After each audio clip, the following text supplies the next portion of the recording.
Christmas Eve, 10:47 p.m. at the Cole family mansion in Greenwich, Connecticut. You have 10 minutes to leave my house, Abigail, and you're not taking a single dollar with you. Harrison's voice cut through the silent ballroom. His 7-month pregnant wife stood frozen beside the open door, one hand protecting her belly as snow blew across her pale face. Abigail stared at him, her eyes wet but unbroken. You'll regret this before midnight. Harrison gave a bitter laugh. Who's coming to save you?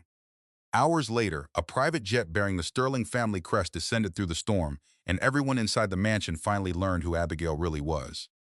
Stay with us, because this Christmas betrayal is only the beginning. Subscribe and let's begin the story. The room went silent after Harrison spoke. A moment earlier, the drawing room had been filled with quiet conversation, crystal glasses, and a pianist playing Christmas songs near the windows. Now even the piano had stopped. Nearly 40 guests stood beneath garlands and white lights, watching Harrison Cole face his pregnant wife beside the fireplace. Abigail held one hand beneath the curve of her stomach. Her ivory dress was simple. Her face had gone pale, but her voice remained steady. Ask everyone to leave the room. Harrison stared at her. Why? Because this is our marriage. It should not become entertainment for your board members. Madeline Cross stood 2 steps behind him, holding a leather folder against her red dress. Harrison, every minute matters. If she still has access to the system, she could destroy the remaining files. Abigail looked at Madeline, then back at her husband. I do not have access to your system. The security report says you used my home office computer, Harrison replied. I used it to print a medical form. 2:13 in the morning, I could not sleep. Madeline opened the folder. The confidential acquisition files were copied at 2:16. A whisper moved through the room. Harrison's mother, Evelyn, sat stiffly near the Christmas tree. Thomas Bell, the oldest member of the Cole Hospitality Board, lowered his glass. Several executives looked away. Abigail drew a breath. Harrison, speak to me alone. He had once loved that calm voice. Tonight he heard calculation. His father had spoken calmly too. The memory came hard. 17-year-old Harrison in a courthouse hallway. His mother crying, reporters asking about missing money. His father claiming there had been a misunderstanding right before he vanished. Harrison held up a printed email. You contacted Sterling Aviation's financial division 3 weeks ago. Yes, you never told me. No, you met someone from their audit office twice. Yes, and yesterday Sterling's legal team threatened to block our airport hotel sale. Abigail's eyes shifted toward Madeline. That sale should be blocked. The room became still again. Harrison stepped closer. So you admit it. I admit someone should review the payments attached to that sale. You are my wife. I am also a person with a conscience. Madeline gave a soft laugh. That is convenient. Abigail turned to her. Be careful with that word. Madeline's fingers tightened around the folder. Harrison noticed nothing. Who did you meet? I cannot tell you. Why? Because someone inside your company asked for protection. Who? I gave my word. Madeline moved beside him. If there were a real whistleblower, Abigail could give the name to Harrison without announcing it to the room. No, Abigail said. I could give it to an independent investigator after protection is in place. Harrison's jaw tightened. You expect me to believe you are protecting one of my employees while helping my creditor threaten my company? I expect you to examine the records before making a decision. I have examined them. No. You have looked at what Madeline selected for you. Several heads turned toward Madeline. She removed another page from the folder. This transfer was made to a consulting group connected to Sterling Aviation. The authorization came from an account Abigail could access. Abigail studied the page from a distance. Let me see the complete statement. You know what it says, Harrison replied. I know what a single page can hide. Thomas Bell spoke from near the fireplace. Harrison, perhaps counsel, should review the complete record. Madeline answered first. By morning, the files may be gone. The sale closes before midnight. Thomas looked at her. Then the company should have arranged an investigation before hosting a Christmas party. Harrison felt heat rise along his neck. He hated losing control in public. He hated that Abigail had known about a threat to his company and chosen secrecy. How long? He asked. 6 weeks. The answer struck him. You sat across from me every night for 6 weeks. Yes. You let me talk about the deal. Yes. You watched me sign documents. I tried to ask questions. You asked whether I trusted Madeline, because you should not have signed anything without reading every attachment. Madeline's face sharpened for half a second. Harrison heard only criticism. Do not turn this around on me. I am telling you that trust does not mean closing your eyes. Trust also means telling your husband when you are investigating his company. Pain crossed Abigail's face. You are right, she said. I should have told you sooner. The admission confirmed the story already forming in his mind. Madeline stepped nearer. Security needs her phone and laptop.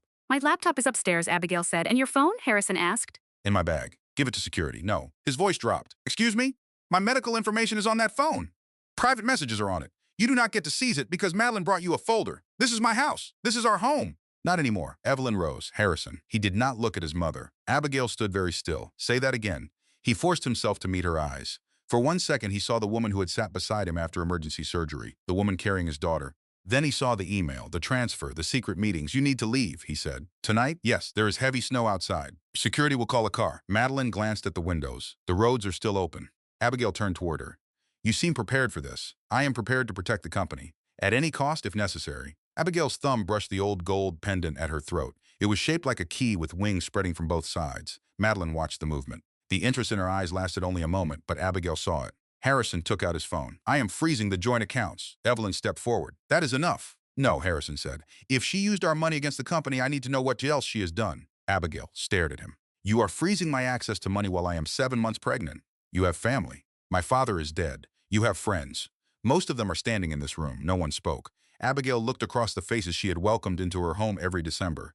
People whose birthdays she remembered. People whose children she had visited in hospitals. Thomas looked ashamed. Evelyn looked furious. The others looked afraid to choose a side. Pressure revealed what comfort often hid. When speaking carried a cost, many people discovered the price of their principles. Abigail turned back to Harrison. Do you remember what you told the interns last summer? What does that have to do with this? You told them a leader never punishes before he verifies. This is different.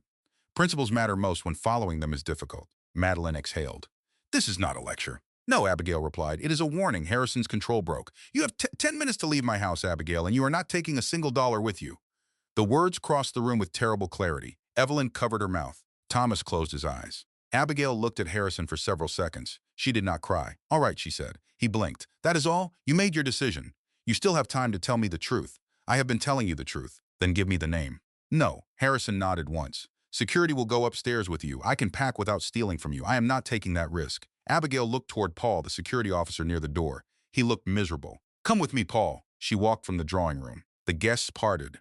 At the staircase, Evelyn caught her arm. Abigail, please wait. I will speak to him. Not tonight. He is scared, so am I. He does not mean all of this. Abigail glanced toward the drawing room. Harrison stood beside Madeline, still holding the folder. Fear explains cruelty, Abigail said quietly. It does not excuse it. Upstairs, the bedroom looked untouched. A fire burned low. 2 gifts waited beneath a smaller tree near the window. One was for Harrison. The other was a pale yellow box with a white ribbon. Paul remained near the door. I am sorry, Mrs. Cole, thank you. I can wait in the hall. No, he told you to watch me. Do your job. Abigail took a small travel bag from the closet. She packed 2 dresses, a sweater, flat shoes, and the medication her doctor had prescribed. Bending had become difficult, and the baby shifted when she reached toward a lower drawer. A strong kick made her stop. She rested both hands on her stomach. I know. I am trying. Paul turned away. From the bathroom cabinet, Abigail collected her prenatal vitamins and a folder containing her medical records. Then she crossed to the pale yellow box. Inside was an ultrasound photograph from that morning. The baby's profile was clear. One tiny hand rested near her face. Abigail had planned to give the picture to Harrison after the guests left. She had imagined sitting beside the tree while they chose a name. She placed the photograph inside her medical folder. Beside it lay a silver frame engraved with the words, "For Daddy Christmas Eve." She left the frame in the box. Before leaving, she removed her wedding ring and held it between her fingers. Then she put it back on. She was still married. Harrison's anger did not change a legal fact, and she would not make a permanent choice inside the ruins of a 10-minute judgment. At the bedroom door, she looked back once. A home was measured by safety and respect, by whether a person could speak and still be heard. That home was already gone. Downstairs, the party had broken into nervous groups. The pianist had left his bench. Staff members stood along the wall. Harrison waited near the front door. Madeline stood close beside him. Abigail handed Paul the vehicle keys and the house key. Harrison looked at her bag. Where is the laptop? On the desk. Your phone? In my purse. You are still refusing? Yes. Then do not expect me to protect you when this becomes public. Abigail buttoned her coat. You stopped protecting me when you decided humiliation was evidence. Madeline stepped forward. You created this situation. Abigail touched her pendant. Madeline's gaze followed. There it was again, recognition or fear. Have we met before, Madeline? Abigail asked. Madeline smiled. Of course we have. I mean, before Harrison introduced us. No. The answer came too quickly. Thomas Bell approached. His eyes moved to the wing key pendant. Abigail, he said. Is there someone I can call? I will make my own call. Thomas stared at the pendant, then looked toward Madeline. Harrison opened the front door. Cold air rushed into the foyer. Snow swept across the steps, and the private drive had almost disappeared beneath fresh accumulation. Where is the car? Abigail asked. Paul checked his phone. The service canceled. There was an accident on North Street. Call another, Harrison said. I tried 3 companies, sir. Madeline glanced outside. She can wait in the gatehouse. Abigail looked at her husband. For one final second, she gave him the chance to change course. He did not. The gatehouse is heated, he said. Goodbye, Harrison. He looked away first. She stepped into the snow. The cold reached through her shoes before she made it to the bottom step. Paul offered to carry her bag, but Harrison called him back. Abigail continued alone. The driveway curved through bare trees toward the gate. Wind pushed snow against her coat. Her breath came too fast and she forced herself to slow down. The baby moved again. I am getting us somewhere safe, she murmured. Warm light glowed behind the mansion windows. Guests stood close to the glass, watching. Abigail did not turn around. Halfway to the gatehouse, she stopped beneath an oak tree and removed her phone. Her fingers were stiff with cold. She called the number she had avoided for nearly 3 years. The woman answered on the first ring. Abigail? Beatrice Sterling's voice was alert. Grandmother, what happened? Abigail looked back at the mansion. A figure stood at a second-floor window. Harrison. He knows about the audit, Abigail said. Does he know who you are? No. Does Madeline Cross? I think she recognized the family key. Beatrice paused. Where are you? Outside the Greenwich house. In this weather? Harrison asked me to leave. The silence on the line changed. He threw you out? Yes. While you are carrying his child? Yes. I will send a car. Send the jet too. Abigail, the ethics committee meets tomorrow. Move the meeting forward. If you appear tonight, your identity becomes part of the record. I understand. You may lose control of the trust. I understand that too. Then why can this not wait until morning? Abigail looked down at the medical folder inside her bag. The ultrasound image rested between the pages. Because the airport hotel sale closes before midnight, she said. If Madeline completes it, employees lose their pensions, the records disappear, and Harrison signs away whatever protection he still has. After what he'd, you are still trying to save him?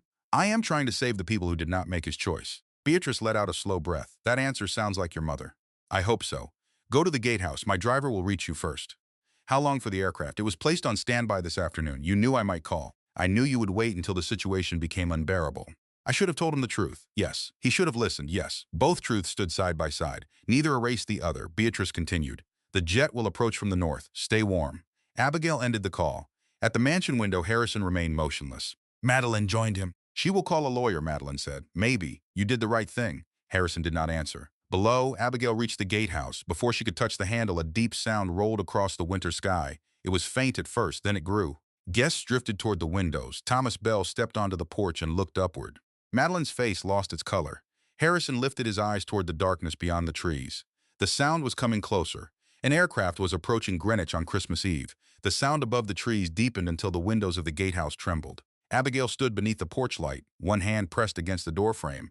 Snow moved in sharp sheets across the driveway. Beyond the stone wall, headlights appeared at the main gate and advanced through the storm. A long black sedan stopped beside her. The driver stepped out before the engine had fully settled. He was in his late 50s, broad-shouldered, with silver at his temples and snow gathering across the collar of his dark coat. Miss Sterling, he said. Abigail's eyes lifted to his Walter. He opened the rear door. Mrs. Sterling asked me to bring you directly to the airfield. Paul had followed from the mansion and stopped several feet away. His face changed when he heard the name. Abigail handed Walter her bag. Please be careful with the folder inside, I will. From the second floor of the mansion, Harrison watched the car waiting below. Madeline stood beside him, close enough for him to smell her perfume. Sterling, he said. Madeline kept her eyes on the driveway. It could be a company driver. For my wife? She has been meeting with their people. Harrison reached for his phone.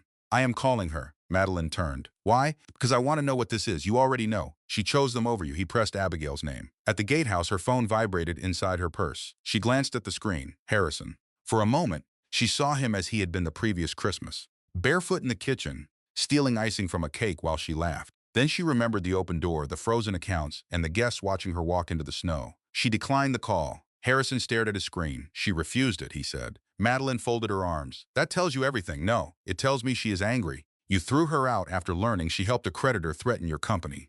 Anger is the least important part of this. Harrison looked at her. You seem very sure. I spent 6 weeks tracing the leak. So did she. Madeline's expression shifted. You are not defending her now, are you? He did not answer. Outside, Walter helped Abigail into the car. Paul moved closer. Mrs. Cole, are you all right? I will be. Should I call your doctor? No, I need to get out of the cold. Walter closed the door, then turned to Paul. The airfield has a medical team on standby. Paul glanced toward the mansion. A medical team? Her family requested one. The sedan pulled away. At the windows, several guests followed its movement down the drive. Thomas Bell stepped beside Harrison. You should go after her, Thomas said. Harrison kept watching the taillights. She made her choice. Thomas studied him. Did she? I saw the records. You saw pages Madeline selected. Madeline's voice sharpened. Thomas, if you have evidence that clears Abigail, present it. I have experience. That has taught me to distrust any conclusion reached in 10 minutes. Harrison turned from the window. She admitted the meetings. She also asked you to review the complete statement. She refused to name her source. Person can protect a source and still tell the truth. Madeline gave him a cold look. This is a business emergency, not a philosophy lesson. Thomas met her gaze. Business decisions reveal character faster than speeches do. He walked away before she could respond. Harrison looked back outside. The black sedan had disappeared beyond the gate.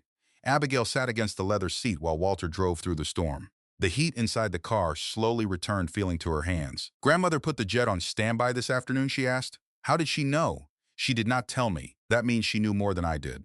Walter checked the mirror. Your grandmother often knows more than she says. Abigail almost smiled. That is the family tradition. Her phone showed 3 new messages. One was from Evelyn. Please tell me you are safe. Another came from Thomas. Madeline recognized your pendant. Be careful. The third was from Harrison. Who is picking you up?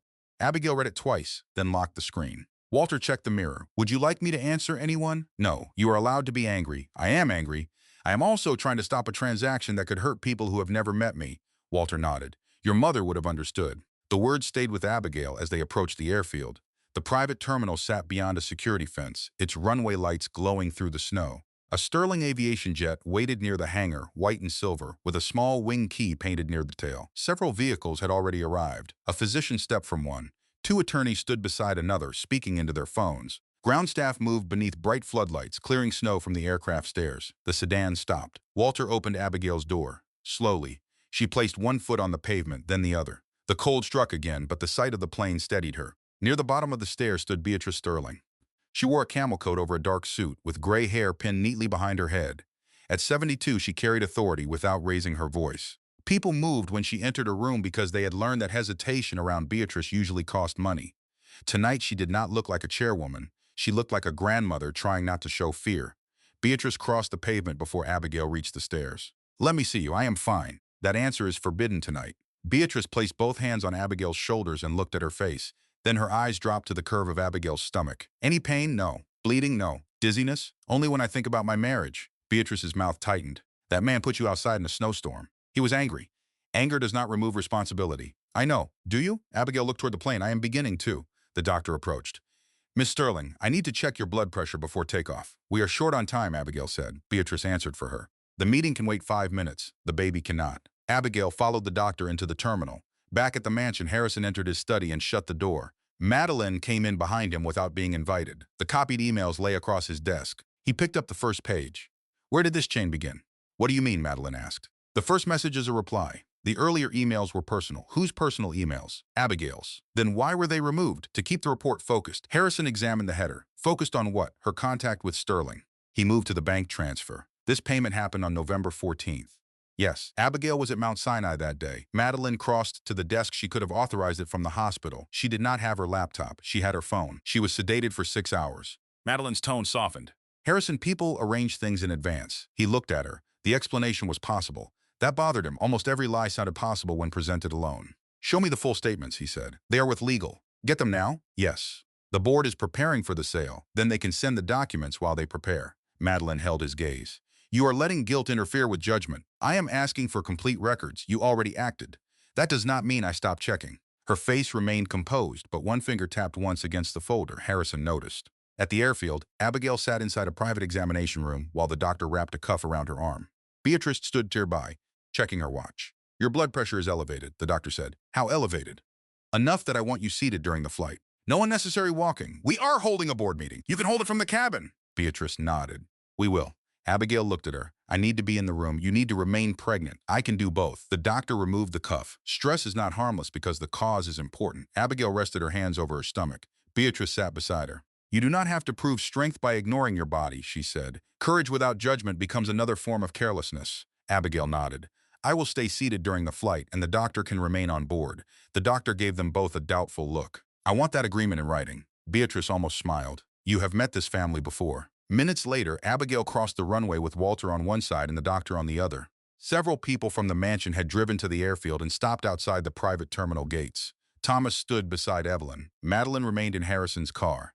Harrison had come despite telling himself he only wanted answers. He watched Beatrice Sterling take Abigail's arm at the stairs. He recognized her from business magazines and charity galas. She did not wait on runways for strangers, yet she stood in the snow for Abigail. Evelyn looked at her son. Who is she? Harrison did not know whether his mother meant Beatrice or Abigail. I do not know. Madeline lowered the car window. She is performing for an audience. Thomas turned toward her. Beatrice Sterling does not leave Manhattan on Christmas Eve to perform for 40 people in Connecticut. Abigail reached the first stair. Harrison called her again. The phone rang inside her coat pocket. She stopped. Beatrice looked at her. Do you want to answer? Abigail looked across the lights toward the line of cars beyond the fence. She could make out Harrison's figure. No. She declined the call and continued upward. Harrison lowered his phone. Evelyn's voice was quiet. You should have listened before you punished her. She hid things from me. So you answered secrecy with cruelty? She may have endangered the company. You may have endangered your wife. The words landed harder than any accusation from Abigail. Harrison looked toward the jet as the cabin door closed. The aircraft began moving toward the runway. Inside, Abigail sat beside a wide window while Beatrice took the seat across from her. Daniel Porter joined them with 2 attorneys and a laptop. The doctor remained near the rear cabin. As the plane accelerated, Abigail gripped the armrests. The runway lights blurred. Then the ground fell away. Greenwich became a pattern of white roofs and dark trees beneath them. Beatrice opened a document on the table. Madeline moved the closing time, she said. To when? 11:55 tonight. She wants the assets transferred before the creditor review. Yes. Daniel turned his laptop toward Abigail. The buyer is Falcon Ridge Capital. They created a holding company in Delaware 6 weeks ago. Who controls it? We are still tracing that. Madeline? Indirectly, perhaps. There are consulting agreements tied to 2 firms with no visible staff. Abigail read the figures. $8 million. Over 18 months, Daniel said. The invoices describe airport development analysis. Cole Hospitality already employs an internal airport division. Exactly. Beatrice placed another page before her. Once the hotels transfer, the consulting records move with them, and Falcon Ridge can bury them inside the holding company. Daniel nodded. Recovering them would require litigation. By then, employee pension obligations may have been shifted or reduced. Abigail looked up. How many employees? Just over 3,000 across the airport properties. The number settled the decision. Freeze the transfer. Beatrice did not move. We cannot do that casually. I am not asking casually. The ethics committee discovered your marriage this afternoon. Abigail stared at her grandmother. How? An outside compliance review matched your legal tax filings with Harrison Cole's disclosure record. He never disclosed my family connection. He could not disclose what he did not know. Daniel closed one window on the laptop. The concern is your anonymous investment in Cole Hospitality. I used an independent vehicle. You still control the vote, Beatrice said. The committee believes you may have influenced lending terms while sharing a household with the borrower's chief executive. I never gave Harrison confidential information. That may protect you legally. It does not remove the conflict. Abigail looked through the window. Clouds covered the ground now. What happens if I intervene tonight? Beatrice answered without softening it. The committee can suspend your voting authority. They may remove you as controlling beneficiary while the matter is investigated. For how long? Months, possibly permanently. And if I do nothing? The sale closes. The records scatter. The employees carry the loss. Daniel spoke carefully. We may still build a case later. After pensions are cut? Possibly. After Harrison's personal guarantee activates? Beatrice's eyes narrowed. You know about that? I saw references in the audit notes. We do not have the complete document. Madeline does. Beatrice studied her. You are thinking about saving him. I am thinking about stopping fraud. He threw you out. Yes. He froze your money. Yes. He refused to hear you. Yes. Then say his name when you defend this decision. Abigail held her grandmother's gaze.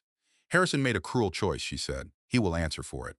But 3,000 employees did not throw me into the snow. Their children did not accuse me. Their future should not have collateral damage in my marriage. Daniel looked down. Beatrice remained silent for several seconds. Then she closed the ethics report. Call the Manhattan office, she told one of the attorneys. Prepare an emergency creditor notice. Abigail leaned back. Beatrice pointed at her. This is not forgiveness. I know. It is not reconciliation. I know. It is a decision about innocent people. Yes. Beatrice nodded once. Then we proceed. At the mansion, Harrison sat alone in his study with the full email chain finally open on his computer. The first message had come from Madeline, asking Abigail to recommend an independent reviewer for discrepancies in the airport consulting accounts. Abigail had answered that the employee who raised the concern must be protected before any names were shared. Another missing message showed Abigail asking Madeline to delay the sale until the invoices could be verified. Harrison's hands went still over the keyboard. The documents he had used to condemn his wife were real. They were also incomplete. That difference mattered. Truth could be twisted without inventing a single sentence. It only required choosing which sentences another person was allowed to see. Harrison opened the bank records again. The transfer date still bothered him. He called Madeline. She answered at once. What is it? I have the full email chain. Silence. Then she said legal should not have sent that without context. The context is that Abigail asked you to investigate. She was building a cover story. Why did you remove your first message? Because it was irrelevant. It started the entire conversation. Harrison, we are 20 minutes from a board vote. Send me the complete bank statements. I already told you they are being reviewed. Send them now. Her voice cooled. You need to decide whether you trust me. I need facts. You had facts an hour ago. I had selected pages. Harrison, now Madeline. He ended the call. For the first time that evening, fear replaced anger. It was fear that he had made the worst decision of his life while believing he was protecting everything he loved. Above Manhattan, the Sterling jet descended through low clouds. Abigail watched the city lights emerge below them. Her phone remained dark in her lap. Daniel received a message and looked up. The legal team is assembled. Who is present? Abigail asked. Outside counsel, 2 independent auditors, the creditor committee, and a representative from the ethics board. Beatrice adjusted the cuff of her coat. Once we land, there is no private version of this story. Abigail looked toward the window. There stopped being a private version when Harrison opened the front door. The plane touched down with a firm impact. As it rolled toward the Sterling Aviation Terminal, Abigail saw a line of black vehicles waiting beyond the glass. Men and women in dark coats stood beside them with document cases and phones in hand. At the center of the group, the lead attorney looked up as the aircraft approached. The cabin door opened. Cold Manhattan air entered the plane. Abigail rose carefully, one hand resting beneath her unborn child. Beatrice stood beside her. "Are you ready?" her grandmother asked. Abigail looked at the legal team waiting below. "No," she said, "but we are going anyway." The first thing Abigail noticed when she stepped onto the tarmac was the number of people waiting for her. There were 11. 2 attorneys from Sterling Aviation stood closest to the stairs. Behind them were Daniel Porter, 3 members of the creditor committee, 2 independent auditors, a physician, and 2 security officers. Black vehicles idled near the terminal doors. No one smiled. Daniel approached with a leather portfolio under one arm. "The emergency notice is drafted," he said. "Cole Hospitality's board meeting begins in 20 minutes. Has the sale vote started?" "Not yet. Madeline moved the agenda so the airport division comes first. She wants the approval before anyone can examine the supporting files. That is our assumption." Abigail looked at the line of waiting cars. "Then we stop assuming." Abigail climbed into the first car. Daniel joined her. Beatrice sat across from them, and the doctor took the front passenger seat. Abigail watched the city pass while Daniel opened the portfolio. "Sterling Aviation holds 62% of Cole Hospitality's senior debt," he said. "The current agreement gives the creditor inspection rights, but it does not automatically allow us into a board meeting." Daniel placed a document before her. "This authorizes you to appear as the creditor's representative. It does not disclose your ownership role." "Good." Beatrice turned toward her. "You still plan to hide your identity? For now. Why? Because the audit should stand on evidence. If I reveal who I am before the board reviews the payments, Madeline will make the entire discussion about my marriage and my family. She will do that anyway. Then let her be the one who changes the subject." Beatrice studied her granddaughter. "You sound like your grandfather in a hostile meeting." That is not a compliment. It was not intended as one. Daniel slid another page forward. "There is one more problem. Harrison is attending." Abigail's hand paused over the document. "Of course he is. He called the creditor office 10 minutes ago. He asked for the full lending file. Did they give it to him? No. He is still the borrower. He does not have the right to see internal creditor communications." Beatrice watched Abigail carefully. "Do you want him removed?" "No." The answer came faster than she expected. Daniel said, "He may challenge your authority." "He should." Beatrice frowned. "After what happened tonight?" "Especially after what happened tonight. Blind trust created this mess. I will not ask him to practice it again simply because I am the one speaking." Daniel nodded once. "That is the right answer," he said. "It is also the more difficult one." Abigail looked down at the emergency notice. The lesson had become painfully clear. Trust needed room for questions. Love did too. A marriage without honest questions became fragile, even when both people believed they were protecting it. Across town, Harrison entered the Cole Hospitality conference room with his phone in one hand and a stack of incomplete records in the other. Board members sat around a polished walnut table. Lawyers lined one wall. Madeline stood near the screen at the front of the room, speaking with Falcon Ridge Capital's lead representative. She turned when Harrison entered. "We were about to begin." "You were not answering." "I was reviewing the full email chain." Her expression remained calm. "This is not the time. It is exactly the time." Thomas Bell looked up from his seat. "Did you find something?" Harrison set the papers on the table. "I found missing context." Madeline closed the folder in front of her. "We have discussed this." "No. You told me what you thought I should know. I protected the company. You removed your own message from the chain because it was unrelated to the leak." It started the conversation. Several board members exchanged looks. Madeline lowered her voice. "Harrison, if you want to argue about Abigail, we can do it after the vote. This is about the vote." Madeline ignored him. "The airport hotel sale will stabilize our debt position," she said. "If we miss tonight's deadline, Sterling Aviation may call the loan." Harrison looked toward company counsel. "Has Sterling said that?" The attorney hesitated. "They have reserved all rights." "That is not the same answer." "It is the answer we have." Madeline touched the remote. The first slide appeared on the screen. "Then let us proceed." The conference room doors opened. Every head turned. Abigail walked in with Daniel Porter beside her and 2 attorneys behind them. She had changed nothing about her appearance. She still wore the ivory dress beneath her coat. Her hair had dried in uneven waves after the snow. The gold-winged key remained at her throat. Her face looked tired. Her voice did not. "Before you vote, the senior creditor requests a temporary suspension of the airport hotel sale." Harrison stood. "Abigail." She looked at him once, then turned to the board. "I am here as an authorized representative of the creditor committee." Madeline gave a short laugh. "This is inappropriate." Daniel handed the authorization letter to company counsel. "Please review the signature and seal." Thomas rose from his chair and reached for the document before the attorney could take it. He examined the page, then looked at Abigail's pendant. His expression changed. Madeline noticed. "What is it?" she asked. Thomas returned the document to counsel. The authorization appears valid. Madeline stepped forward. She is Harrison's wife. She is also the creditor's representative, Daniel said. She has a direct financial interest in this company. Abigail removed her coat and handed it to one of the attorneys. Then record the conflict and continue. Harrison stared at her. How are you connected to Sterling Aviation? This meeting concerns the sale. I asked you a question, and I heard it. You walked into my company with authority from my largest creditor. Your company asked the creditor to finance its expansion. That does not explain you. No, Abigail said. It explains why the creditor has a right to ask questions before you sell major assets. Madeline moved between them. This is exactly why she should be removed. Their marriage makes an objective review impossible. Abigail looked toward the board secretary. Please note that Ms. Cross is objecting to an independent audit before the sale. Madeline's eyes narrowed. I am objecting to you. Then object on the record. The secretary looked from one woman to the other and began typing. Harrison pulled out the empty chair beside him. Sit down. Abigail did not move. I will sit across from the company officers whose decisions are under review. A small distance separated them, but the refusal felt larger. Harrison slowly released the chair. Thomas motioned toward an open seat near the far end of the table. Use mine, he said. I will stand. Abigail sat carefully. Daniel placed a folder before each board member. These documents contain preliminary findings related to consulting payments attached to the airport division, he said. The creditor committee requests a 72-hour suspension while the invoices are verified.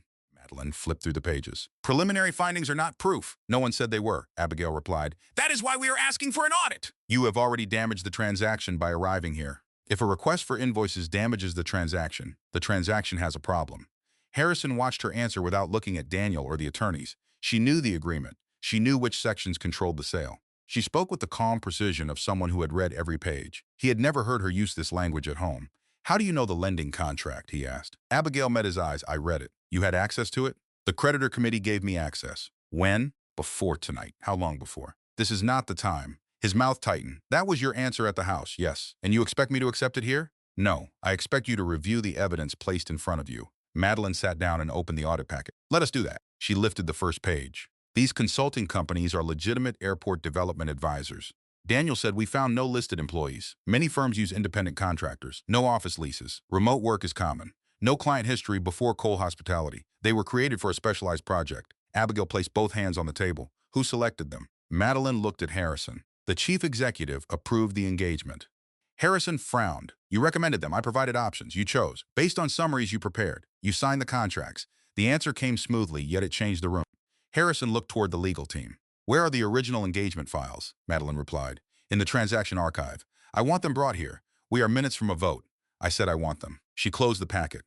You cannot manage a company by reopening every decision when someone questions your judgment. Harrison's face hardened. A leader who refuses to revisit a decision after new evidence is not decisive. He is reckless. Abigail looked at him. He had repeated the principle she quoted at the mansion. He did not look back. Daniel moved to the next page.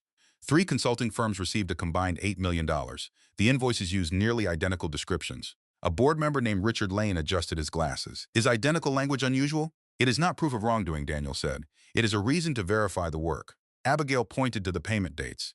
2 invoices were approved within 6 minutes of each other, despite coming from separate companies in different states. Madeline answered the finance department processed them together. Who submitted the approval codes? The chief executive's office, Harrison's office, or yours? Madeline paused. The executive division. That was not the question. Harrison turned toward her. Mine or yours? Your credentials were attached to the approval. Who entered them? I would need to check. Abigail spoke quietly. That is why the sale should pause. Madeline looked around the table. Do you all understand what is happening?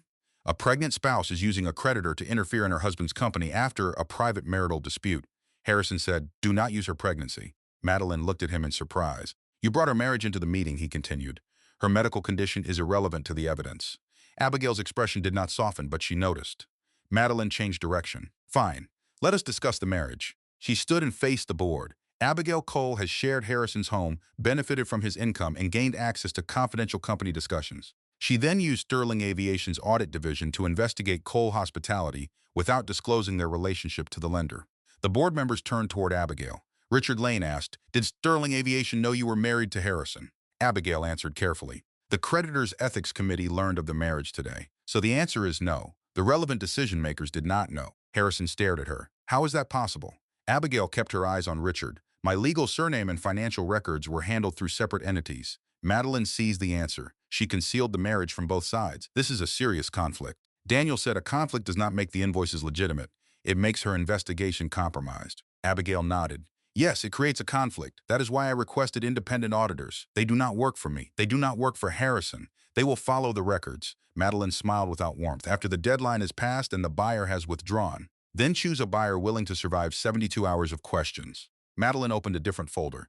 If we delay, Cole Hospitality breaches its liquidity covenant. Sterling Aviation can seize collateral. Our employees may face layoffs within weeks. Abigail looked at Daniel. He shook his head slightly.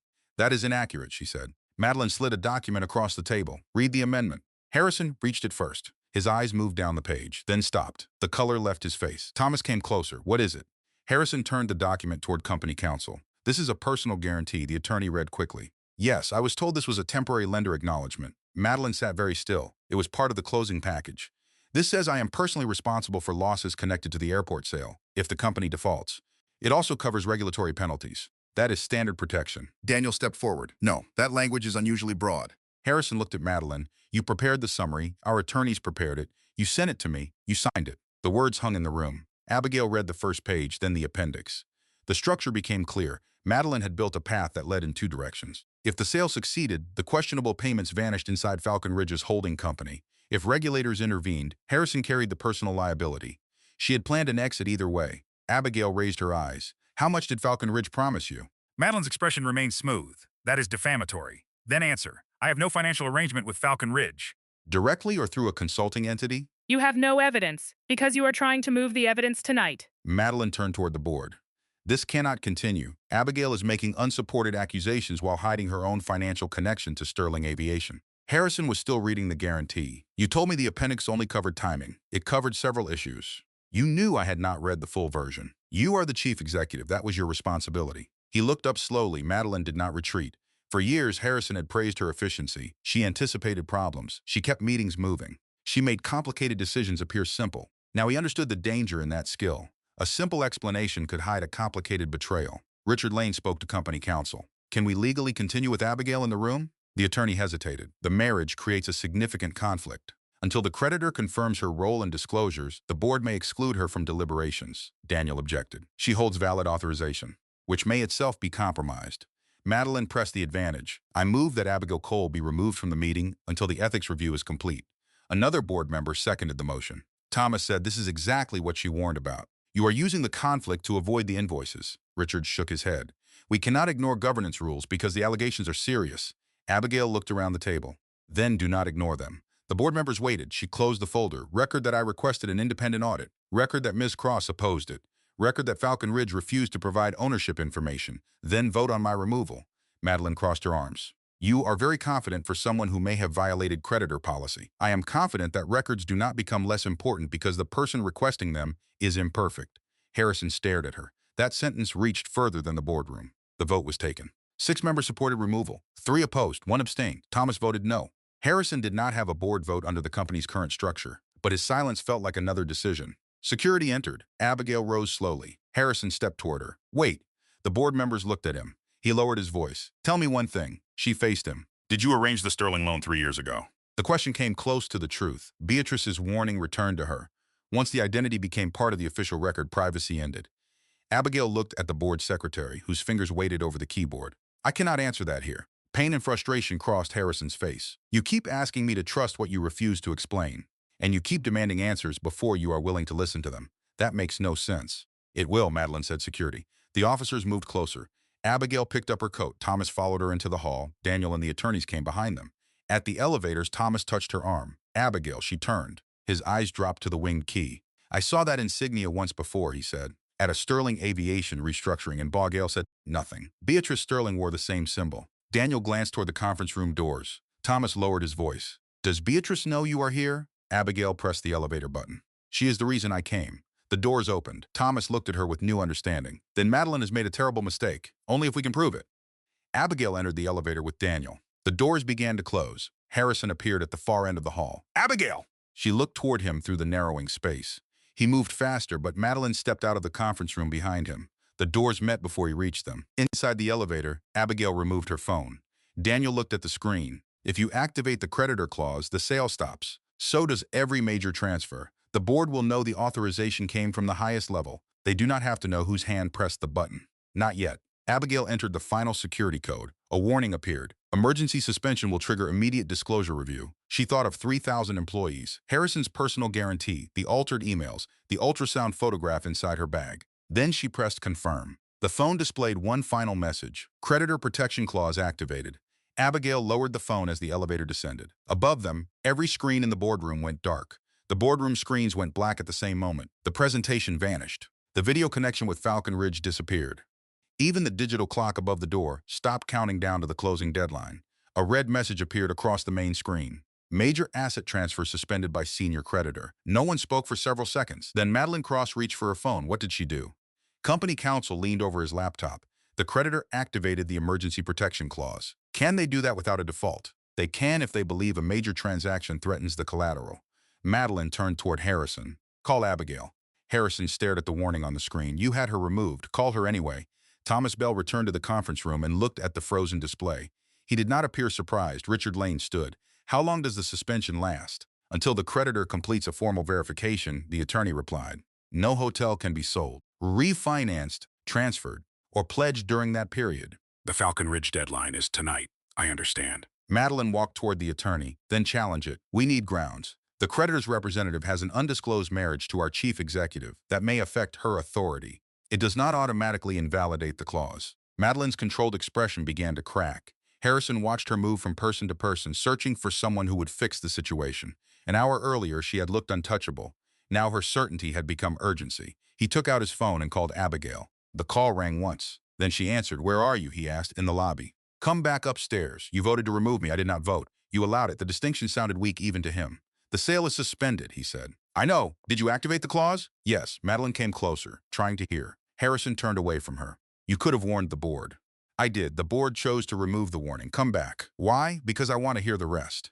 Abigail was silent. Harrison looked through the glass wall toward the dark city beyond the conference room. His reflection stared back at him, exhausted and unfamiliar. I should have listened earlier, he said. Madeline's head snapped toward him. Abigail answered quietly. That is true. I am listening now, are you? Yes. Then tell the board to place Madeline under formal financial examination. Harrison glanced at Madeline. Her face had gone still. You want me to accuse my chief strategy officer before you show complete proof. I want you to verify statements she has already made.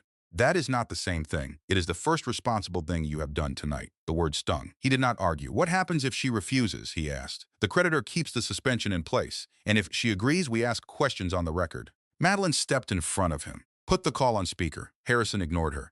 Who will conduct the examination, he asked. Daniel Porter and 2 independent auditors. Do you control them? No. Does Sterling Aviation? The auditors were appointed by the creditor committee and approved by outside counsel. Harrison took a breath. All right.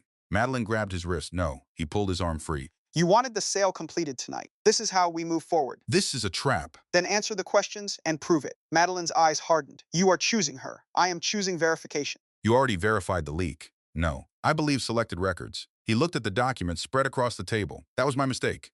Abigail heard the admission through the phone. It did not repair what had happened at the mansion. It did not warm the snow from her clothes or erase the silence of the guests. But it was the first time Harrison had named his decision as his own. Send security to bring us up, she said. Harrison ended the call. Madeline stood inches from him. If she returns, she will destroy this company. If the company cannot survive questions, it is already in danger. You sound like her. Maybe I should have listened when she said it first. The boardroom doors opened 12 minutes later. Abigail entered with Daniel Porter and the 2 auditors. Her grandmother came behind them. Beatrice Sterling had removed her winter coat. She wore a charcoal suit and carried no folder. She did not need one. Half the people in the room recognized her immediately. Richard Lane rose. Mrs. Sterling. Beatrice nodded. Mr. Lane. Madeline looked from Beatrice to Abigail. For the first time, fear appeared openly on her face. Harrison saw it. He also saw Madeline's eyes drop to the gold wing key around Abigail's neck. Thomas had been right. She recognized the symbol. Abigail returned to the chair at the far end of the table. Daniel remained standing.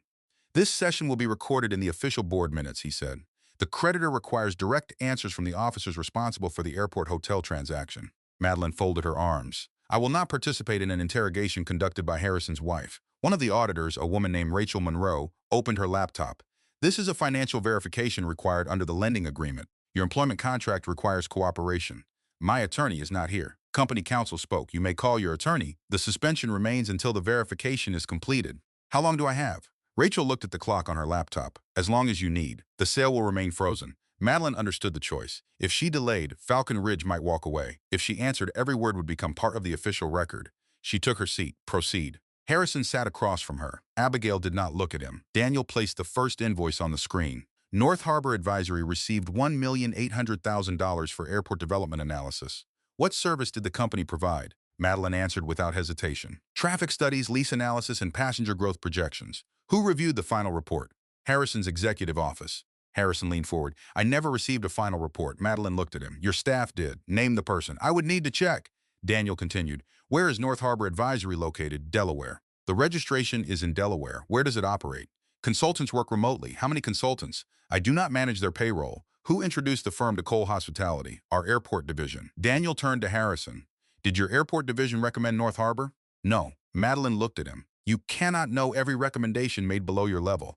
I asked the division president this evening. He had never heard of the company. Madeline's mouth tightened. Rachel placed another document on the screen. This is the original vendor request. The request came from your office, Ms. Cross. That does not mean I selected the firm. Your authorization code appears on the request. My office handles executive processing. Abigail spoke for the first time. Who had access to your authorization code? Madeline turned toward her. My senior staff. Names. This is harassment. It is a basic control question. My deputy, my assistant, and 2 members of finance. Which one submitted the request? I do not remember. Abigail rested one hand on the table. Then we will review the login records. Madeline gave her a cold smile. You seem unusually familiar with internal systems for someone who claims to be an independent representative. I understand how approvals work. Because you have been spying on your husband's company? Because financial fraud often depends on people treating routine approvals as unimportant. Rachel interrupted before Madeline could answer. Let's stay with the records. The second invoice appeared. Graymont Strategic Services received $2,400,000, Rachel said. The invoice states that the company completed an emergency safety assessment at 6 airport properties. Madeline nodded. Correct. On what dates? The work occurred over several months. The invoice lists November 8th through November 14th. That sounds correct. Harrison looked at the screen. November 14th. Madeline avoided his eyes. Daniel opened an approval log. The final payment authorization was entered at 3:42 that afternoon using Harrison Cole's credentials. Madeline replied, then Harrison approved it. Harrison's voice was quiet. I was in surgery. Several people around the table looked at him. He continued. My appendix ruptured that morning. I was under anesthesia until after 5, Madeline answered quickly. The authorization could have been scheduled. Daniel shook his head. The system does not allow scheduled executive approval.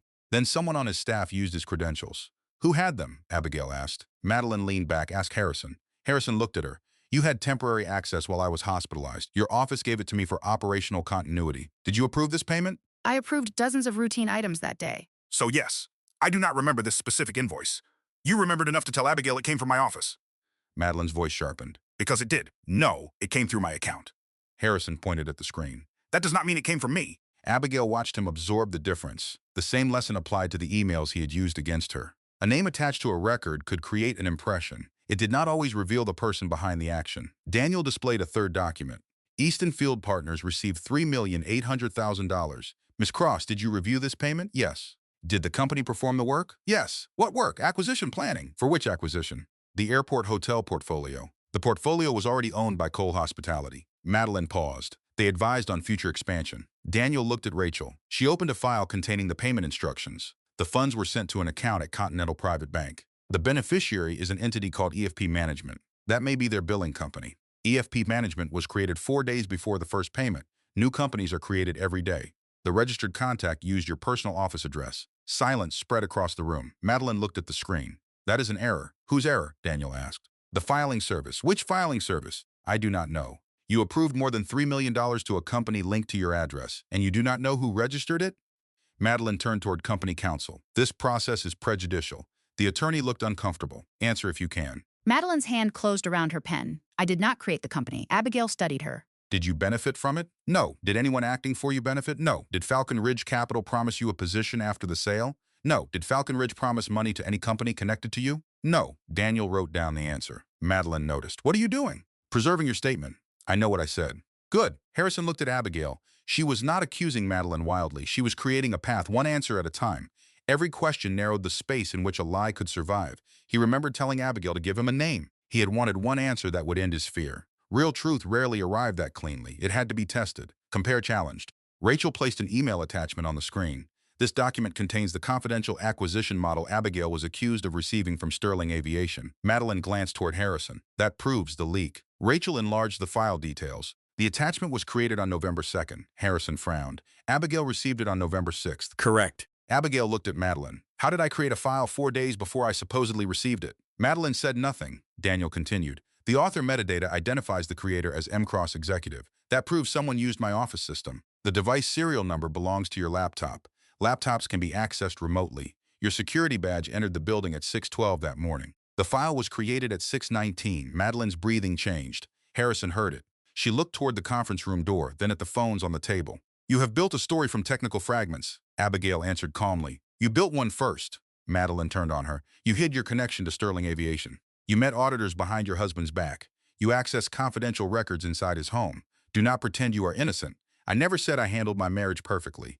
Then admit this investigation is revenge. I began the investigation before Harrison threw me out. You wanted control of his company. No. You wanted him dependent on you. No. You wanted to reveal your name and watch everyone bow. Abigail's gaze moved briefly toward Beatrice. Then she looked at Madeline again. My name has cost me more freedom than it ever gave me. Madeline laughed, but the sound lacked confidence. Spare us the burden of wealth. Beatrice spoke from the back of the room. Enough. Her voice was low. The room obeyed. Beatrice walked toward the table. You recognized the family insignia at the Christmas party, did you not? Madeline looked at Abigail's necklace. I recognized a piece of jewelry. You worked on the Sterling Airport acquisition 7 years ago. I was a junior advisor. You attended a closed reception where that insignia was worn only by voting members of the trust. Madeline's face became guarded. That was years ago. But you remembered it. Madeline did not answer. Abigail finally understood the glance at the mansion. Madeline had known, or at least suspected, who she was before Harrison threw her out. She had pushed him to act before he could learn the truth. You recognized me, Abigail said. I recognized the pendant, and you rushed the sale. The sale was already scheduled. You moved it forward by 3 hours. Market conditions changed. Which conditions? Falcon Ridge requested the adjustment. Daniel looked at his notes. Falcon Ridge written request was sent after you changed the internal agenda. Madeline's eyes flicked toward him. Another contradiction. The conference room doors opened. 2 security officers entered with a man from the company's technology department. He spoke to Harrison. Sir, Ms. Cross attempted to access the transaction archive from her phone during the examination. Madeline stood. That is part of my job. The access included a request to permanently delete 3 vendor folders. Everyone looked at her. Madeline pushed back her chair. I was cleaning duplicate records. During a creditor review, Thomas asked. They were copies. Then why permanently delete them? Abigail said. Madeline pointed at her. Because you have corrupted this entire process. Harrison rose. Sit down. Madeline stared at him. You do not give me orders after handing your company to your wife. I said sit down. Without me, you would still be running 6 failing hotels in New Jersey. Perhaps. I built the expansion. You helped build it. I protected you from every weak decision you were afraid to make. Harrison's eyes were almost impossibly still, like windows in an empty tower before dawn. You also used my fear against me. Madeline looked around the room, searching for support. No one spoke. You signed the guarantee, she said. You approved the payments. You threw Abigail out. Those were your decisions. Yes, the answers surprised her. Harrison continued. They were my decisions. I will answer for them. That does not make your actions disappear. Abigail looked at him across the table. It would have been easy for Harrison to blame Madeline for everything. Instead, he claimed his part in the damage. Accountability began when excuses ended. It did not guarantee forgiveness, but without it, regret was only another performance. Daniel turned to Harrison. We need your phone. Madeline's head lifted. Harrison asked why. The original text conversations between you and Ms. Cross may establish whether she altered the emails and misrepresented the vendor payments. Company counsel added, your personal messages may also show which instructions you approved. Harrison looked at the phone in his hand. There were years of messages on it. Conversations with investors, private comments about directors, discussions with lawyers, notes sent in anger. There were also messages to Madeline that might make him look careless, arrogant, or complicit if I surrender it. Who sees the contents, he asked. The forensic team, Daniel replied. Relevant material will be preserved for the investigation and irrelevant material protected where possible. Madeline stepped toward him. You do not have to give them anything without a warrant. Abigail watched Harrison. He understood what she had risked by coming into the room. Now he faced his own price. If he protected his reputation, the evidence might remain incomplete. If he surrendered the phone, he could expose decisions that cost him his company. Madeline lowered her voice. Harrison, think carefully. Once they take it, you lose control. He looked at her. That is what you have been counting on. He unlocked the phone and placed it in Daniel's hand. Take it. Madeline's face changed. Harrison. He stepped away from her. If the truth damages me, then I will answer for the damage. Daniel passed the phone to the technology specialist. Madeline moved toward the door. Security blocked her. I am leaving. Company counsel stood. You are required to remain available until the creditor concludes this session. You cannot detain me. No one is detaining you. But if you leave, your refusal will be entered into the record and your access will be suspended. It already has been. Rachel looked at her screen. Yes, effective immediately. Madeline stared at Abigail. You think this makes you powerful? No, Abigail said. It makes the records harder to destroy. Beatrice walked to the head of the table. Thomas rose at once. Richard followed more slowly. Beatrice placed both hands on the chair in front of her. There is an issue this board can no longer avoid. Abigail turned toward her grandmother, Beatrice. Her warning came too late. Beatrice looked at the directors. You have questioned Abigail Cole's authority to activate the creditor protection clause. You have also questioned her connection to Sterling Aviation Trust. Harrison stared at Abigail. Beatrice continued. Her full legal name is Abigail Eleanor Sterling Cole. A whisper moved through the room. Harrison did not move. Beatrice's voice remained steady. She is the controlling beneficiary of Sterling Aviation Trust. She holds final voting authority over the debt currently securing Cole Hospitality's largest properties. Richard Lane looked stunned. Thomas lowered his head as if a question had finally been answered. Madeline's face had gone pale. Beatrice turned toward Harrison. 3 years ago, your company faced a liquidity crisis. Every major lender declined further financing. Harrison looked at Abigail. No. Abigail's eyes shone, but she held his gaze. Beatrice continued. One investor approved the emergency funding that kept your hotels open and protected more than 2,000 jobs. That investor was Abigail. Harrison took a step back. You saved the company? Abigail answered quietly. I authorized the financing. You never told me. I wanted you to believe you had earned your recovery. I did earn it. Yes, you did. The loan gave you time. You rebuilt the business. Why hide it? Because I needed to know whether you loved Abigail Reed or the Sterling name. His face tightened. And did I pass your test? This was never supposed to become a test, but it did. Yes, pain crossed her face, and I was wrong to let it continue. Harrison looked at the woman he had ordered into the snow. She had not taken his money. She had protected his company with hers. Abigail turned toward the board secretary. Record the following. As controlling beneficiary of the senior creditor, I am formally suspending the Falcon Ridge transaction. Madeline Cross is removed from all financial authority pending independent review. No records related to the airport hotel division may be altered, transferred, or destroyed. The secretary typed rapidly. Madeline stepped forward. You cannot do this and remain neutral. Mail looked at Harrison. I am aware. You concealed that marriage from your own trust. I am aware of that too. You violated conflict rules. Possibly. You could lose everything. Abigail faced her. That risk does not make your invoices real. Before Madeline could answer, the conference room doors opened again. 4 people entered. 2 wore dark federal jackets. The others carried identification folders. The lead investigator looked around the room. Abigail Sterling Cole? Abigail stood. Harrison Cole? Harrison moved beside her. Yes. The investigator held up his identification. We are opening a formal inquiry into the Falcon Ridge transaction, the undisclosed creditor relationship, and possible conflicts connected to Cole Hospitality. Madeline's mouth curved slightly, as though she had found one last piece of ground. The investigator looked directly at Abigail and Harrison.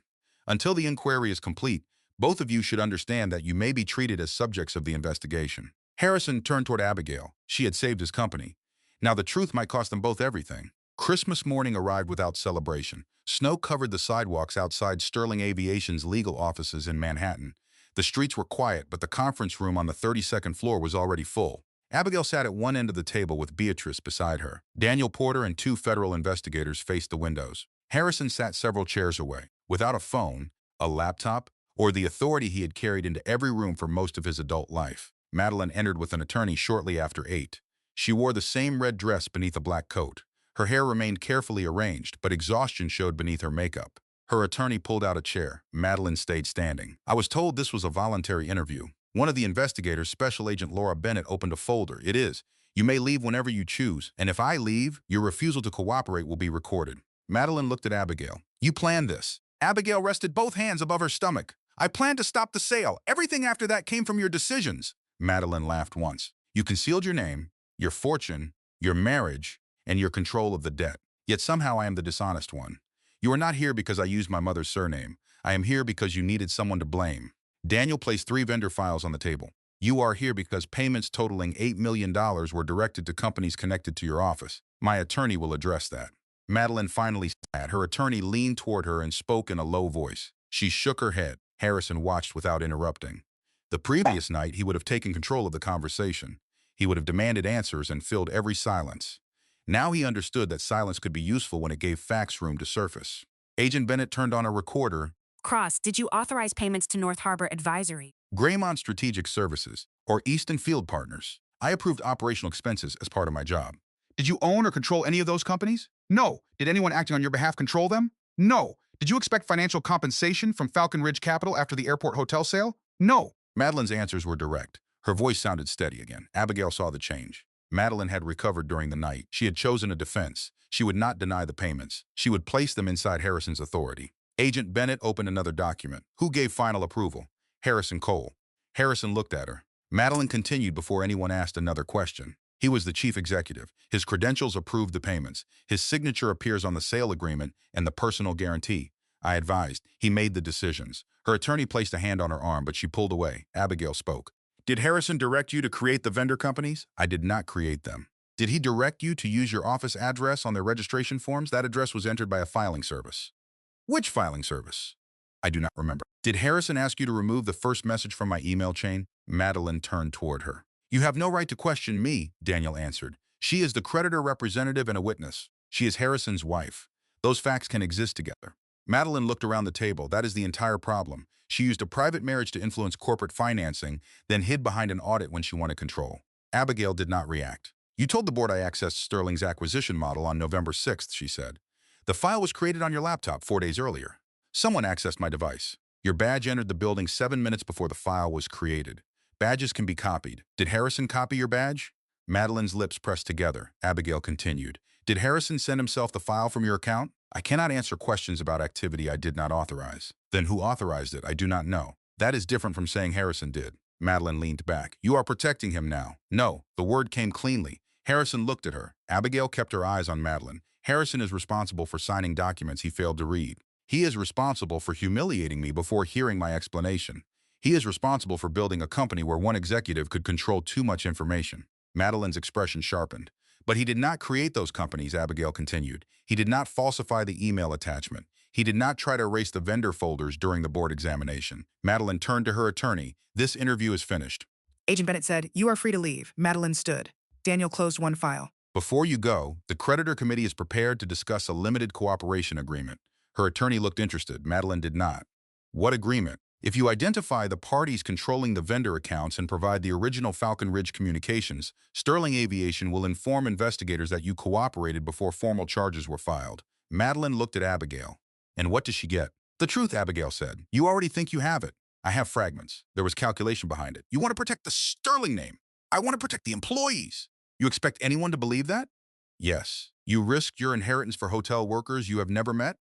Abigail leaned forward. They work for a company I helped finance. Their pension money is not less important because I do not know their names. Madeline stared at her. Abigail continued, You built this scheme because you believed every person would choose personal safety over responsibility.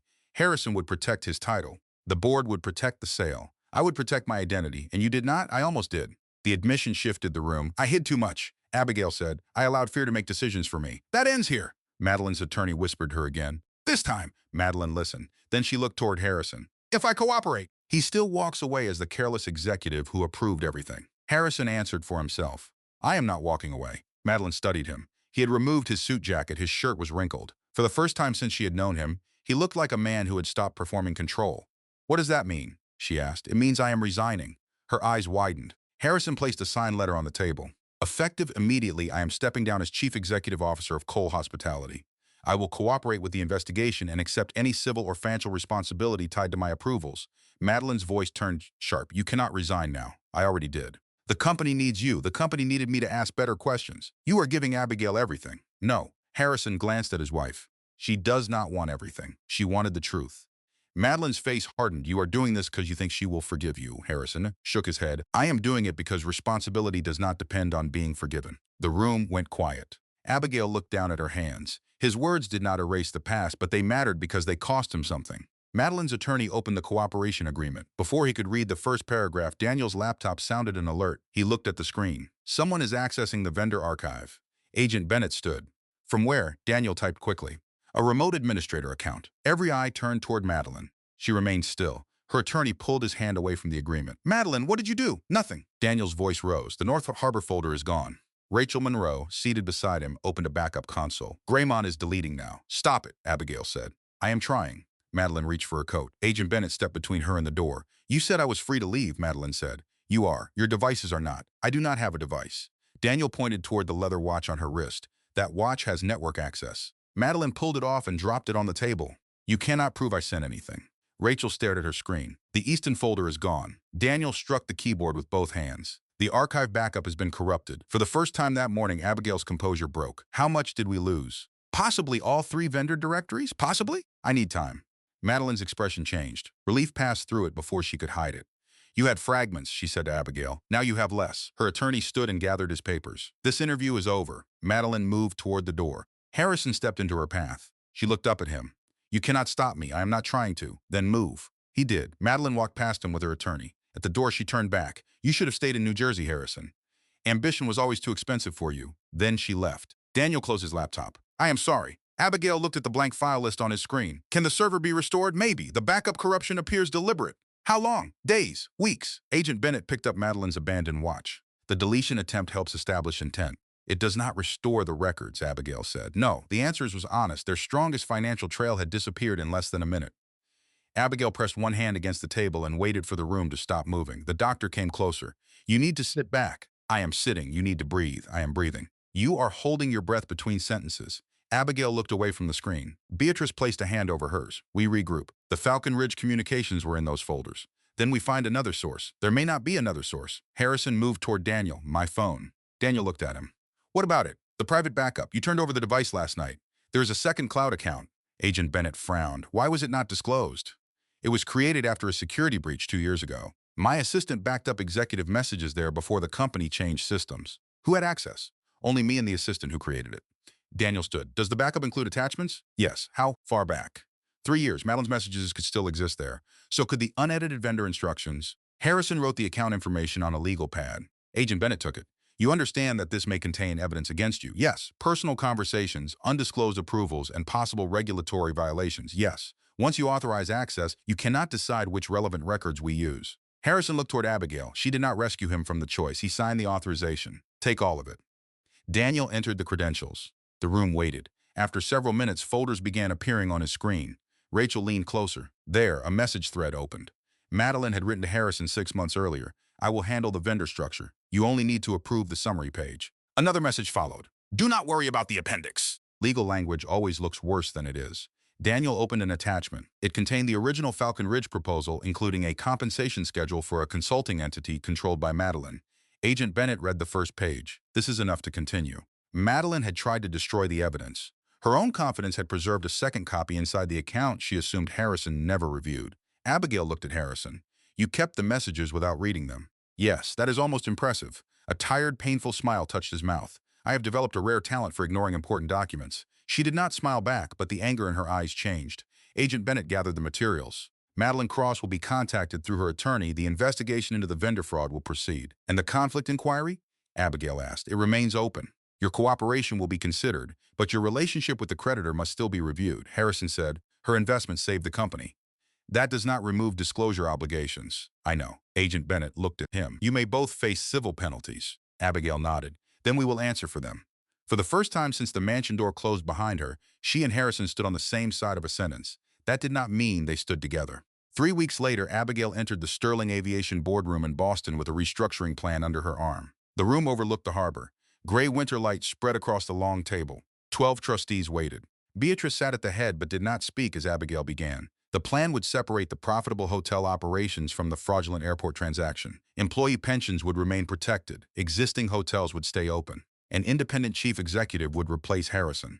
Abigail finished her presentation and closed the folder. A trustee named Charles Sterling adjusted his glasses. You are asking this trust to invest additional capital in a company controlled by your husband. Harrison will no longer control it. You are still married. We are legally separated. You are carrying his child. That does not change the numbers. It changes your judgment. Abigail looked around the table, then questioned the numbers. Charles tapped the proposal. I question your motives. Beatrice said nothing. Abigail had asked her grandmother to remain neutral. Another trustee spoke. The ethics committee has suspended your voting authority. You cannot force this through. I am aware. Would you support this plan if Harrison Cole were a stranger? Yes. Can you prove that? No. The honesty surprised them, Abigail continued. I can show you the employee obligations, hotel performance, and cost of liquidation. I can show you that closing the company creates more losses than restructuring it. I cannot prove what I would feel if Harrison were a stranger.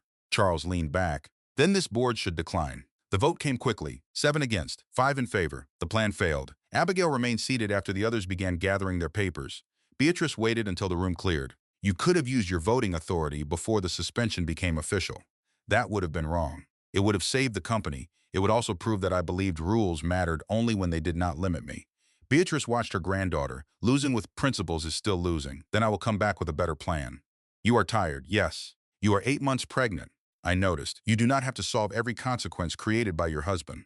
I am not solving his consequence. He already lost his position. Then what are you saving? The employees. Beatrice nodded toward the empty chairs. They do not trust that answer. Then I will give them terms they can trust. That evening, Abigail met Harrison in a small conference room at his attorney's office.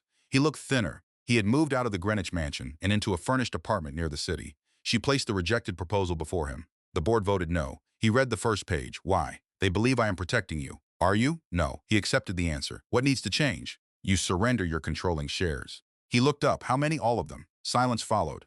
Abigail continued. You keep a minority economic interest after creditor losses are repaid. You lose voting control and any automatic right to return as chief executive.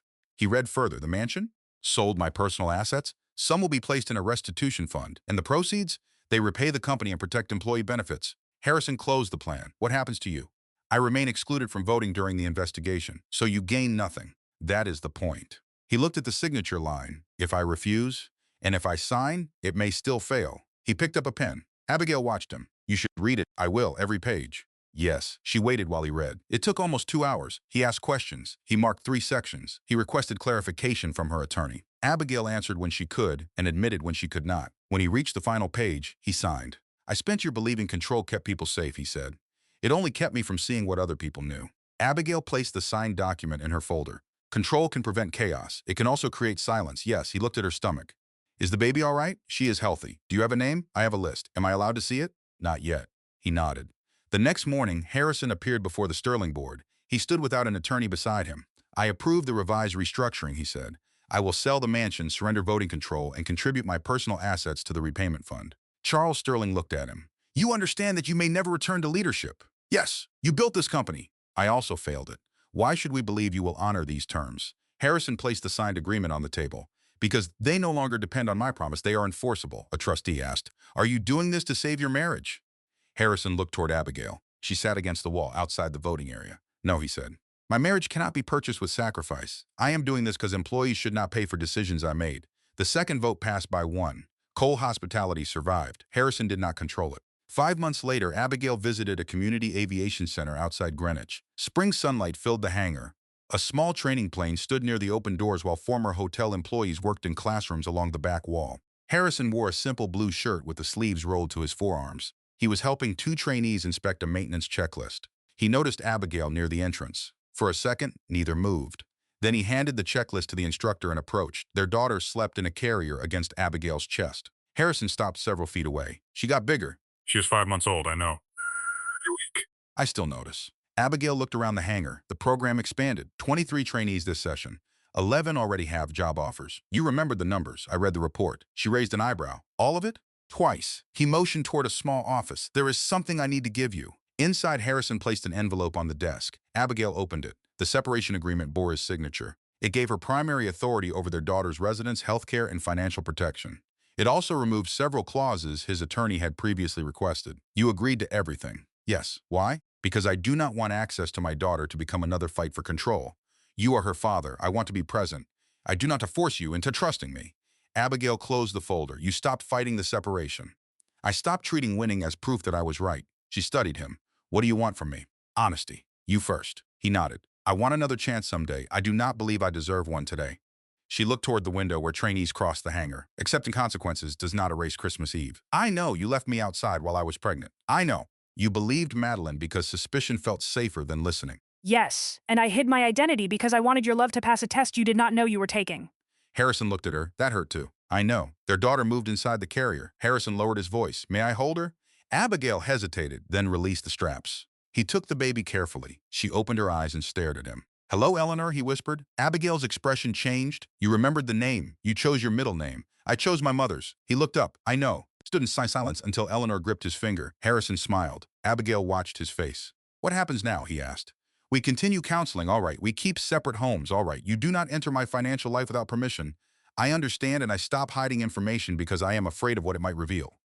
He nodded. That sounds fair. It will not be quick. I am not asking for quick. You may do everything correctly and still lose me. I know. Then why stay? Harrison looked down at their daughter, then back at Abigail. Because becoming responsible is still worth doing, even when there is no reward. Her eyes filled, but she did not look away. That is the first answer you have given me that asks for nothing. He handed Eleanor back. I have asked for too much already. Abigail settled the baby against her chest. Walk with me. They crossed the hangar together. Harrison showed her the classrooms, the placement office, and the small workshop where trainees restored donated aircraft. He did not touch her without asking. He did not turn each conversation into an apology. He listened. A year after the Christmas Eve betrayal, Abigail returned to the aviation center with Eleanor walking unsteadily between her parents. A small restored training plane waited outside the hangar. Far beyond it, a Sterling private jet rested near the main runway. Eleanor pointed toward the larger aircraft. Plane. Harrison smiled. That is definitely a plane. Abigail looked at the small aircraft beside them. This one matters more. Harrison glanced at her. Why? It was rebuilt. He understood. Their legal separation had ended 2 months earlier. There had been no public announcement, no grand ceremony.